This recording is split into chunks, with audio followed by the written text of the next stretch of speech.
Human mind, ये इस दुनिया का एक ऐसा पावरफुल वेपन है जिसे अगर तुमने अच्छे से यूज किया और इसके ऊपर कंट्रोल हासिल कर लिया ना, तो ये तुम्हें कहां पहुंचा सकता है ये तुम सोच भी नहीं सकते। और इसे अच्छे से यूज करने के लिए तुम्हें सबसे पहले इसके फंक्शंस, ये कैसे काम करता है, उसे समझना होगा। और ह्यूमन माइंड की इसी फंक्शन और बिहेवियर की स्टडी को हम ह्यूमन साइकोलॉजी कहते हैं। अब वैसे तो इसके बारे में हर किसी को पढ़ना चाहिए, लेकिन प्रॉब्लम ये है कि मैक्सिमम लोग ह्यूमन साइकोलॉजी को एक एकेडमिक सब्जेक्ट मानते हैं। उन्हें लगता है कि साइकोलॉजी तो वही लोग पढ़ते हैं जो साइकोलॉजिस्ट बनते हैं या फिर जो ब्रेन की एक्टिविटीज में इन्वॉल्व होते हैं, लेकिन ऐसा बिल्कुल भी नहीं है। साइकोलॉजी एक ऐसा सब्जेक्ट है जो हर किसी को पढ़ना चाहिए। इवन जो बड़ी बड़ी मार्केटिंग कंपनीज होती है वो इसी साइकोलॉजी का यूज करके हमारे डिसीजन को मैनिपुलेट करती हैं। और साइकोलॉजी हमारी लाइफ के हर एस्पेक्ट में काम आती है, चाहे वो बिजनेस हो, चाहे वो रिलेशनशिप्स हो, चाहे वो डीलिंग विद पीपल हो, हर जगह तुम्हें ह्यूमन साइकोलॉजी की जरूरत पड़ेगी। वेल क्यों? देखो, अल्टीमेटली हम सब ह्यूमंस हैं और हम सब एक सर्टेन वे में बिहेव करते हैं। तो अब जरा तुम खुद ही सोचो कि अगर हम अपने माइंड के पैटर्न्स को समझते हैं, इसके बिहेवियर को समझते हैं, तो हम हमारे इस पावरफुल वेपन को कंट्रोल करके इसके फुल पोटेंशियल तक पहुंच सकते हैं। इसलिए आज इस वीडियो में मैं तुम्हें 5 ऐसे रीजंस या फिर बेनिफिट्स बताऊंगा जो तुम्हें कन्विंस करेंगे ह्यूमन साइकोलॉजी पढ़ने के लिए। क्योंकि बिलीव मी दोस्तों, ये एक ऐसा सब्जेक्ट है ना जिसे अगर तुमने मास्टर कर लिया तो तुम खुद पर और इस दुनिया पर कंट्रोल हासिल कर सकते हो। और हाँ, ह्यूमन साइकोलॉजी को पढ़ने के लिए कन्विंस होने के बाद मैं तुम्हें 5 ऐसी किताबें रिकमेंड करूंगा जिससे तुम अपनी ह्यूमन साइकोलॉजी की स्टडी की जर्नी को स्टार्ट कर सकते हो। इसलिए एंड तक बने रहना। Reason number 1, to understand ourselves. Human psychology पढ़ने से हम हमारे थॉट्स, इमोशंस और बिलीव्स के मिरर रिफ्लेक्शन को देख पाते हैं। हम ये समझ पाते हैं कि हम जैसा बिहेव करते हैं वो क्यों करते हैं। और ये चीज बड़ी ही पावरफुल है, क्योंकि अगर तुम ये समझते हो कि तुम किसी भी सिचुएशन में जो भी एक्शन लेते हो वो क्यों लेते हो, क्यों ऐसा बिहेव करते हो, तो तुम नेक्स्ट टाइम अपने बिहेवियर को कंट्रोल करके उसे पॉजिटिव डायरेक्शन में भी ले जा सकते हो। नहीं समझ में आया ना? तो डरो मत, चलो एग्जाम्पल से देखो। हम में से मैक्सिमम लोग घर पे तो शेर बन के कुछ भी बोल देंगे, लेकिन जब बारी आती है स्टेज पर कई सारे लोगों के सामने बोलने की, तो हमारी बोलती बंद हो जाती है। और इसके पीछे कई साइकोलॉजिकल रीजंस हैं। तो अब इमेजिन करो कि अगर तुम उन रीजंस को समझते हो, तुम ये समझते हो कि स्टेज पर जाने से तुम्हारे ब्रेन में क्या बिहेवियर पैदा होते हैं, तो नेक्स्ट टाइम तुम इस चीज को कंट्रोल भी कर सकते हो। और सिर्फ यही नहीं, अगर तुम अपने दिमाग के पैटर्न्स को समझते हो, खुद को समझते हो, तो तुम अपनी इस लाइफ को चेंज भी कर सकते हो। और मैं ये हवा में नहीं कह रहा हूँ। ओफ्रा विनफ्रे, जो एक फेमस अमेरिकन होस्ट और एक टेलीविजन प्रोड्यूसर है, इनका बचपन काफी चैलेंजिंग रहा था और सालों तक ये डिप्रेशन में भी रही है। लेकिन ह्यूमन साइकोलॉजी के कुछ प्रिंसिपल्स की मदद से इन्होंने अपनी लाइफ को पूरी तरह से चेंज किया है। और इंटरनेट पर तुम्हें बहुत सारे एग्जाम्पल्स ऐसे मिल जाएंगे जहां पर ह्यूमन साइकोलॉजी की मदद से लोगों ने अपनी लाइफ चेंज की है। Reason number 2, to become emotional intelligent. हम ह्यूमंस एक इमोशनल एनिमल्स हैं जिसमें कई सारे इमोशंस भरे पड़े हैं। और हम अपनी लाइफ में क्या और कितना अचीव करेंगे ये इस बात पर डिपेंड करता है कि हम अपने इमोशंस को कैसे यूज करते हैं। क्योंकि हर रोज हमें कई सारी ऐसे सिचुएशन से डील करना पड़ता है जहां पर हमारे इमोशंस हम पर हावी हो जाते हैं और हमसे वो करवाने लगते हैं जो हम लॉजिकली तो नहीं करना चाहते, लेकिन इमोशंस में बहकर कर जाते हैं। फॉर एग्जाम्पल, जब सुबह जल्दी उठना होता है और अलार्म बजता है, तो लॉजिक तो कहता है कि उठ जा, लेकिन इमोशंस कहते हैं सो जा बाबू,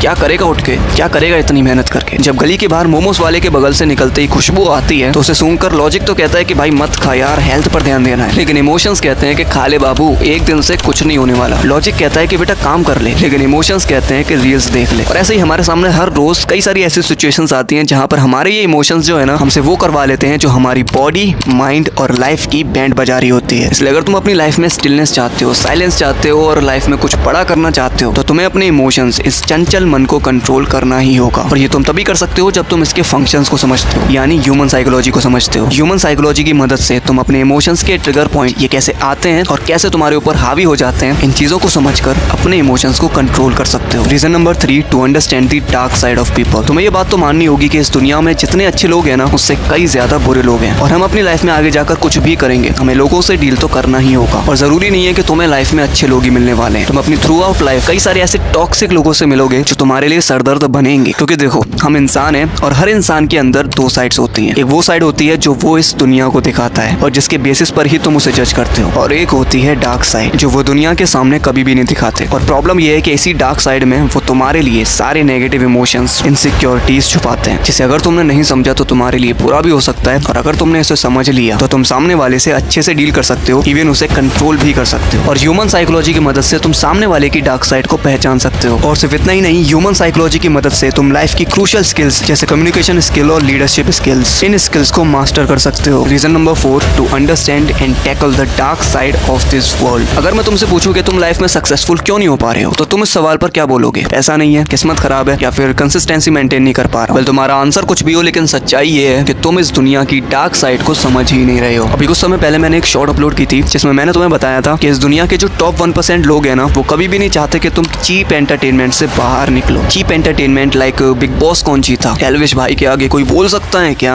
नागिन कौन है, इस एक्ट्रेस ने क्या पहना, क्या खाया, क्या पिया, विराट कोहली ने कितने रन बनाए, शुभमन गिल क्यों नहीं खेल पा रहा है, बारिश बरखा भी जूली, ये सब क्या है? तुम्हें लगता है ये सब तुम खुद देखते हो, या फिर इन चीजों को देखना या ना देखना तुम्हारे कंट्रोल में? अगर तुम ऐसा सोचते हो तो बिल्कुल गलत हो, क्योंकि ऐसा बिल्कुल भी नहीं है मेरे दोस्त। ये चीप एंटरटेनमेंट, फालतू की रील्स, फालतू की मीम्स तुम्हें जानबूझकर दिखाया जाता है। विश्वास नहीं हो रहा तो इंस्टाग्राम खोलकर देखो, फेसबुक खोलकर देखो, तुम्हें उसमें क्या दिखता है? तुम जब पहली बार इंस्टाग्राम के उस सर्च बटन पर जाते हो तो तुम क्या देखते हो? तुम्हें सबसे पहले वो टॉक्सिक चीजें ही तो दिखाई जाती हैं। तुम रील्स के ऑप्शन पर जाओ, 1-2 घंटे से पहले वापस नहीं आने वाले। तो ऐसा क्यों हो रहा है? तुम्हें क्या लगता है तुम कंट्रोल कर रहे हो इसे? ऐसा बिल्कुल भी नहीं है भाई। ये जितने भी एप्स तुम चलाते हो ना, चाहे वो इंस्टाग्राम हो गया, फेसबुक हो गया, अब तो यूट्यूब भी हो रहा है, इनके एल्गोरिथम को, इनके सेटिंग्स को ही कुछ इस तरह से डिजाइन किया गया है जिससे तुम इस चीज में फंसोगे ही फंसोगे। इन्हें बनाने वाली जो कंपनियां है ना, इन्होंने कई सारे अपने पैसे खर्च किए हैं हमारी साइकोलॉजी को समझने में। इनकी कई सारी साइकोलॉजिस्ट की टीम ने साइकोलॉजिकल रिसर्च करी ह्यूमंस के ऊपर कि हम किस चीज से ज्यादा अट्रैक्ट होते हैं, किस चीज से ज्यादा एडिक्टिव बनते हैं। तो इसलिए ये जो एप्स है ना, बस तुम्हारी साइकोलॉजी से खेलते हैं और इसीलिए तुम इसमें फंस जाते हो। तो इसलिए वो टॉप 1% लोग तो कभी चाहेंगे ही नहीं कि तुम इस चीज से बाहर निकलो, क्योंकि जिस दिन तुमने इनके बारे में पढ़ना शुरू कर दिया, डीप कंसेप्ट्स के बारे में पढ़ना शुरू कर दिया, लाइक फिलोसफी, साइकोलॉजी, मनी, तो इन लोगों का अस्तित्व खतरे में आ जाए। क्योंकि जो इंसान इन डीप कंसेप्ट्स को समझता है ना, वो सवाल करेगा, और इस दुनिया में वही लोग जीतते हैं जो सवाल करना जानते हैं, जिनकी थिंकिंग रैशनल होती है। और ये रैशनल थिंकिंग तुम तभी डेवलप कर सकते हो जब तुम ह्यूमन साइकोलॉजी और इन डीप कंसेप्ट्स को समझते हो। Reason number 5 to understand deep concepts of mind. तुम्हें पता है हमारा माइंड एक ऐसा मिस्टीरियस ऑब्जेक्ट है जिसके अंदर इतनी सारी मिस्ट्रीज छुपी हुई हैं जिसे आज तक साइंटिस्ट भी नहीं सॉल्व कर पाए हैं। और सबसे बड़ी मिस्ट्री तो हमारा ये सबकॉन्शियस माइंड है, जो कि इतना पावरफुल है जिसकी मदद से तुम कुछ भी अचीव कर सकते हो। लेकिन वो तभी होगा जब तुम इसके फंक्शन को समझते हो, तुम ये समझते हो कि ये कैसे काम करता है। इसलिए जब तुम ह्यूमन साइकोलॉजी पढ़ते हो ना, तो तुम अपने दिमाग के कुछ डीप कंसेप्ट्स को समझते हो, like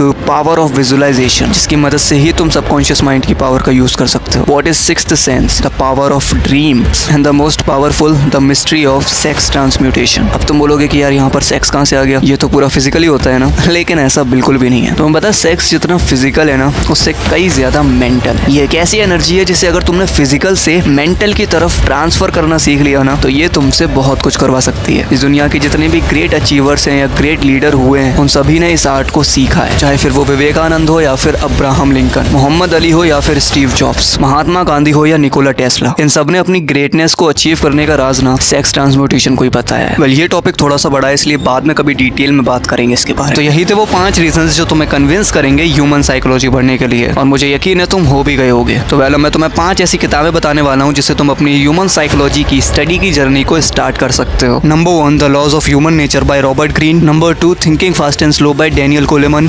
number 3, Sapiens by Yuval Noah Harari. Number 4, the power of your subconscious mind by Joseph Murphy. And number 5, think and grow rich by Napoleon Hill. अब अगर तुम्हें ये वीडियो पावरफुल लगी और थोड़ा सा भी तुमने सीखा हो कुछ, तो एक लाइक जरूर ठोकना और सब्सक्राइब कर ही जाना, और शेयर करो इस वीडियो को अपने जैसे ही यंग लोगों के साथ, ताकि वो भी ह्यूमन साइकोलॉजी को पढ़ने की इंपॉर्टेंस को समझ सकें। मिलते हैं तुमसे अगली वीडियो में, तब तक के लिए जय हिंद।